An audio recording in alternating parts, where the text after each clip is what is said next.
world. That's good for Canadians. That's good for everyone, Madam Speaker. Honourable Member for Lambton, Kent, Middlesex. Speaker, Canadians woke up to a more expensive country today. The carbon tax helps no one in rural Canada. It hurts seniors, families, and the agricultural sector by increasing the cost of heat for their homes and their barns. It also increases the cost of fuel for their cars and for the trucks that deliver food to Canadians from coast to coast. According to a recent Ipsos poll, nearly half of Canadians want to see the lower taxes in the upcoming budget. So, Speaker, will the NDP Liberal government listen to my constituents in Lambton, Kent, Middlesex, and cancel the carbon tax? The Honourable Parliamentary Secretary to the Minister of Environment and Climate Change. Well, thank you, Madam Speaker. And agriculture and rural communities are vital to my home province of Manitoba. And Madam Speaker, we recognize we're in a transition period, and that's why we introduced C8 to put more money in farmers' pockets. Bill C8, currently before this House, contains a measure to return part of the proceeds of the price of pollution directly to farmers. Unfortunately, the Conservative Party has tried to remove this measure and has delayed progress on this important legislation. Member for Regina Louvain. Mr. Speaker, death and ever-increasing Liberal taxes are the only certainties in life in Canada. Regardless of the Liberal spin, the true function of the carbon tax is to take more money out of Canadians' pockets. What I truly don't understand, Madam Speaker, is why the Liberal ministers continue to stand up every day and try and spin Canadians.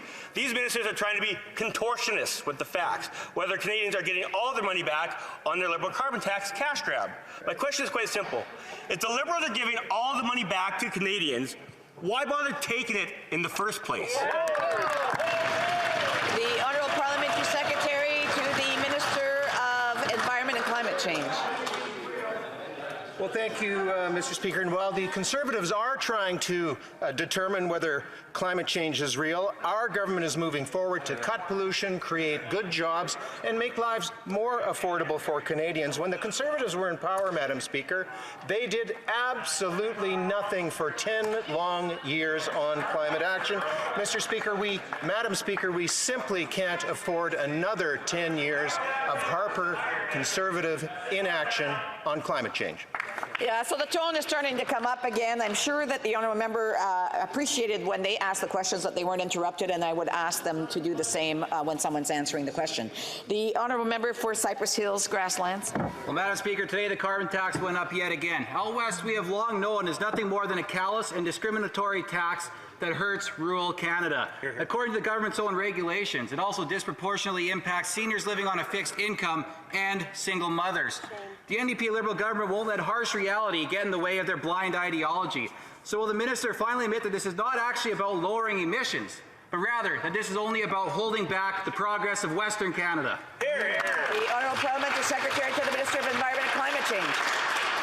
Well, Madam Speaker, I'm a proud Manitoban from Western Canada, and Madam Speaker, the Parliamentary Budget Officer confirmed that the majority of households will receive more in climate action rebates than they pay. That's 8 out of 10 families. And again, I'll just repeat those numbers, which are valid from coast to coast to coast. Madam Speaker, this year a family of 4 will receive $1,100 in Saskatchewan and Alberta, $830 in my home province of Manitoba. And those rebate checks, Madam Speaker, will start to arrive on July 15th and arrive each and every month.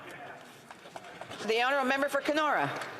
Madam Speaker, today the carbon tax increases to 11 cents per litre on fuel, while prices in northwestern Ontario and across the country are skyrocketing. Housing prices have doubled, groceries are up across the board, and 6 in 10 Canadian families with kids are now worried they will no longer be able to put food on the table. Madam Speaker, inflation is at record highs, and families cannot afford to wait for a rebate.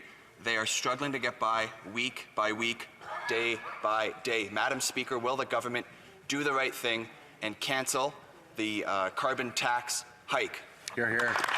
The Honourable Minister for Families, Children and Social Development. Madam Speaker, and I can tell the members opposite that there's one thing that this government has always in our minds, and that is the well-being of families.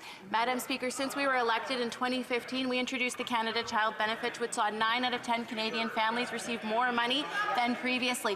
And as of today, Madam Speaker, right here in this province, in that member's riding, families with kids in daycare will receive a 25% reduction in daycare fees. Madam Speaker, we are making life more affordable for families